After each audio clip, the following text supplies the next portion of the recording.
Oui, alors j'ai toujours aimé écrire, j'écris comme ça pour le plaisir depuis, toute petite.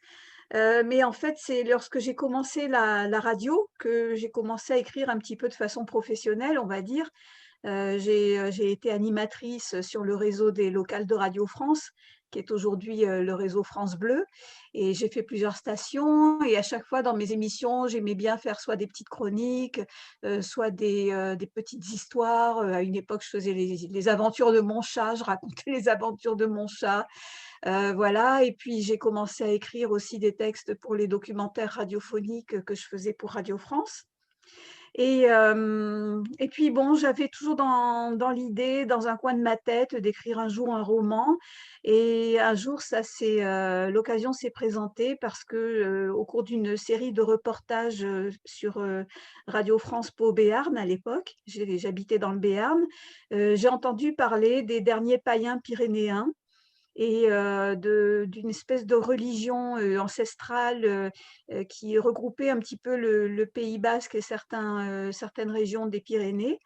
Et ça m'a intéressée, j'ai commencé à faire des recherches un petit peu là-dessus et de là est venue l'idée d'écrire, La Païenne qui était mon premier roman.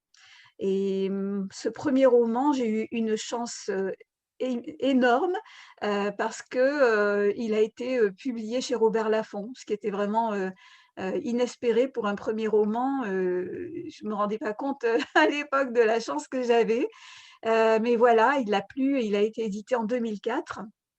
Et puis par la suite, j'ai fait plein d'autres choses. J'ai continué à écrire, mais pas des romans. J'ai écrit, des pièces de théâtre, des spectacles musicaux. J'ai toujours écrit aussi des chansons parce que je viens d'une famille de musiciens. Et puis m'est venue, l'idée, donc 15 ans après, d'écrire, la suite de La Païenne. Et là, c'est les éditions Les Monédières qui ont été intéressées, qui ont racheté, enfin, repris les droits de La Païenne. Et donc on est reparti depuis le début, c'est-à-dire que La Païenne est sortie en 2021, oui, c'est ça, et ressortie donc aux éditions Les Monédières. Et puis Les Roses de Cordoue, la suite, est sortie, là, il y a quelques mois. Alors effectivement, Les Roses de Cordoue, c'est la suite de La Païenne, chronologiquement, mais on peut très bien le lire, sans avoir lu La Païenne. Parce que même si on retrouve les mêmes personnages, c'est quand même une intrigue qui est différente. Ça se passe, totalement ailleurs puisque ça se passe comme son titre l'indique, à Cordoue. Enfin ça on part des Pyrénées et puis on arrive à Cordoue, donc on prend, vraiment le chemin de d'Al-Andalus.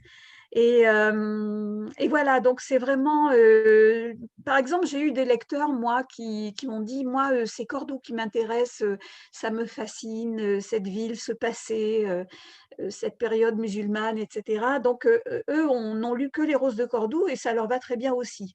Donc voilà pour répondre, à ta question.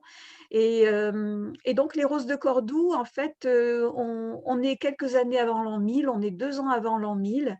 Et les héros de mon histoire sont un moine copiste et une jeune fille, une jeune guérisseuse païenne qui est donc, Bélisenda, ma païenne du premier de mon premier roman, qui sont missionnés en quelque sorte secrètement pour aller retrouver un manuscrit qui a été écrit par, Gerbert d'Aurillac, l'archevêque Gerbert d'Aurillac, qui est un candidat potentiel à la papauté.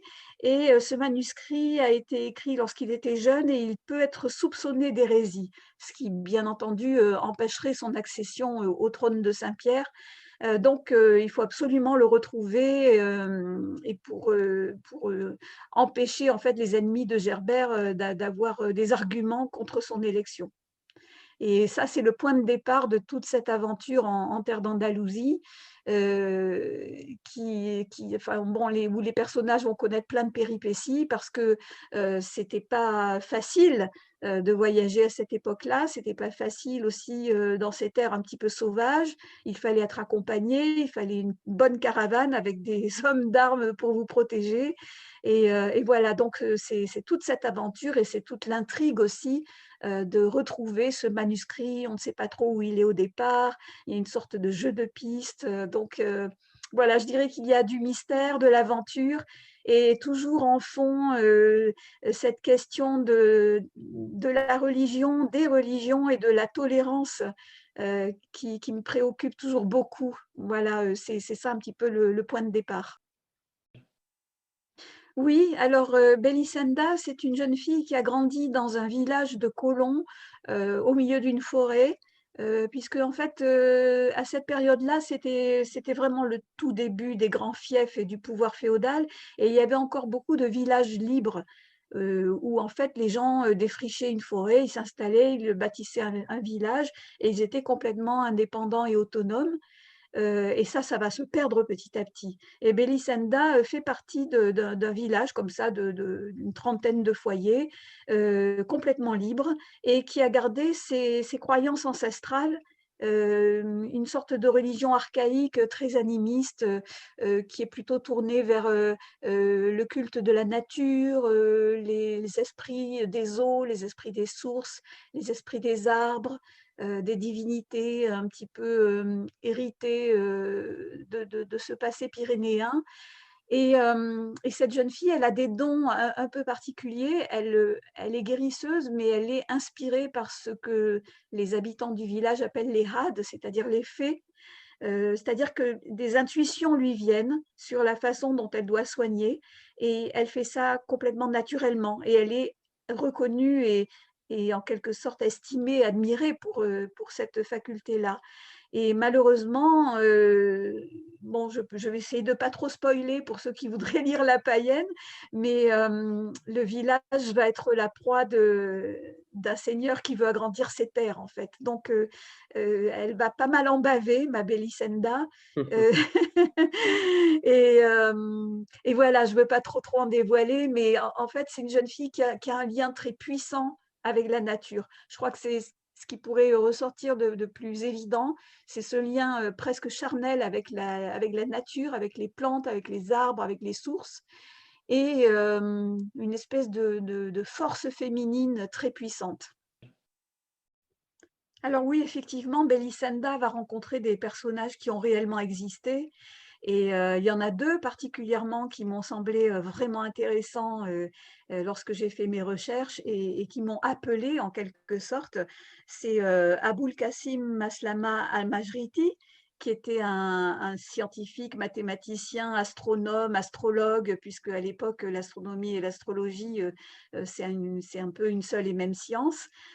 Donc qu'elle va rencontrer, lors d'une étape, à Madrid et bon, évidemment, mon Aboul Qasim Maslama, il est son caractère, son apparence et tout ça, j'ai imaginé. C'est fictif, mais c'est un personnage qui effectivement a existé et c'est le côté astrologie là qui m'a interpellée parce que c'est quelque chose, à laquelle je me suis intéressée beaucoup.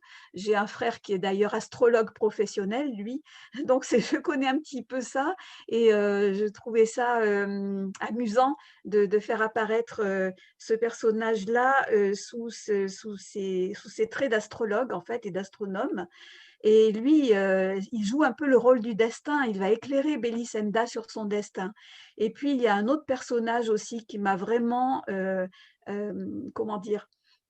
J'ai été impressionnée par l'histoire de ce personnage-là, c'est Abou el-Qasim, al-Zahraoui qui était un grand médecin, dont les principes sont d'ailleurs encore étudiés de nos jours par les étudiants en médecine et lui qui a vraiment marqué la médecine de cette époque-là, qui a même laissé un traité de médecine et de chirurgie, qui est encore, qu'on peut retrouver, dans des éditions, de réimpression de vieux ouvrages et lui vraiment, j'ai ressenti un lien avec ce personnage-là. C'est-à-dire que, il m'impressionnait, il était très vivant pour moi. Je le voyais même, physiquement quoi, je l'imaginais, physiquement, de façon très forte.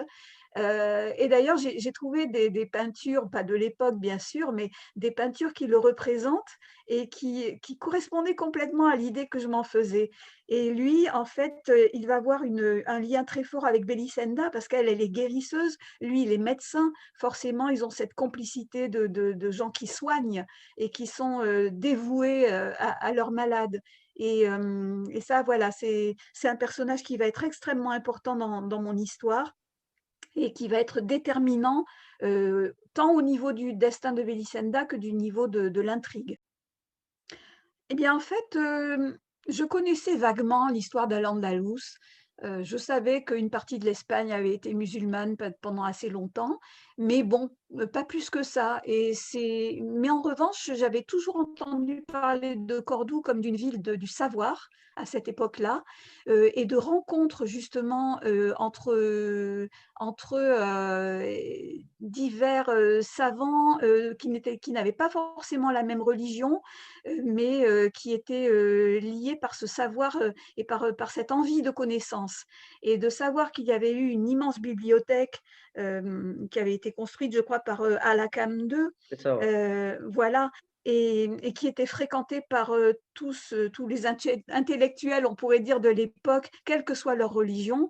C'était quelque chose qui me fascinait. Et le fait aussi que les trois religions puissent cohabiter comme ça en paix, puisque chrétiens, juifs et musulmans vivaient en paix dans cette cité, au moins à cette époque-là, et dans le califat, c'est quelque chose qui me touche énormément, ce qu'on appelle aujourd'hui le vivre ensemble. Et cette tolérance et ce respect des uns des autres, en fait. Et pour en revenir à Belisenda, comment elle découvre ça, au début, elle est un peu effrayée. Elle sort du fond des bois et elle se retrouve dans une ville immense pour l'époque, au milieu d'une culture qu'elle ne connaît absolument pas. Au fur et à mesure des rencontres et des amitiés, voilà, ça m'intéressait de montrer comment le savoir un petit peu archaïque, un petit peu instinctif de Belisenda rencontre le savoir déjà très avancé pour l'époque des gens d'Al-Andalus, notamment du médecin, et comment ce dialogue se fait et comment ces différences de point de vue et de culture vont se rencontrer dans la plus grande amitié et la plus grande tolérance. Oui, alors c'est quelque chose qui les surprend souvent, et je me suis rendu compte que beaucoup de gens ne savaient pas ou savaient très peu de choses sur, l'époque du califat de Cordoue. Et quand je parle effectivement de ce vivre ensemble, alors qui n'était pas non plus, idéal, je veux dire, il y avait quand même, je suppose des petites, frictions de temps en temps, et voilà, faut pas non plus imaginer un truc, on n'est pas dans l'utopie non plus. Mais quand même, voilà, c'est quelque chose qui, en plein Moyen Âge, à une époque que l'on dit barbare, mérite quand même d'être signalé, ce fait que les 3 religions aient pu, cohabiter en paix comme ça. Et les gens sont effectivement très surpris, hem et et assez émerveillés, en fait. Je pense que c'est quelque chose qui leur donne de l'espoir, où on se dit: «Mais alors c'est possible?» Donc voilà, et souvent ça leur donne envie d'en savoir plus. Oui, oui, oui. Mmh. Alors quand j'ai commencé, cette trilogie, j'avais pas cette idée-là en tête. Enfin, comment dire? J'étais mue par une sorte de truc instinctif, voilà, j'ai envie de raconter telle histoire, et cetera. Mais au fur et à mesure que j'écrivais, j'ai fini par me rendre compte qu'effectivement ce thème-là, était vraiment récurrent, et on me l'a fait remarquer d'ailleurs, hein, un des journalistes, qui avait fait, un article sur la païenne, avait dit: «C'est un hymne à la tolérance». Bon, on m'a dit aussi que c'était féministe. Moi, je n'ai pas voulu spécialement écrire un hymne à la tolérance, ni un livre féministe, mais il se trouve qu'il y a 2 thèmes qui reviennent, c'est, effectivement, la tolérance et le vivre ensemble, effectivement, et puis la force féminine en action, on pourrait Mmh. dire. Oui, alors on peut le commander dans n'importe quelle librairie. Je sais que quelques librairies l'ont en rayon, mais pas toutes. Et en revanche, il est très bien référencé, donc vous pouvez très bien aller chez votre libraire préféré, puis lui dire, «Je voudrais, un roman qui s'appelle Les Roses de Cordoue» de Jocelyne Gianni aux éditions Les Monédières, et il y a pas de souci, il pourra vous le commander. Et sinon, on le trouve aussi sur la plupart des plateformes, hem, lalibrairie.com, Cultura, Amazon bien sûr, ou directement chez l'éditeur aux éditions Les Monédières.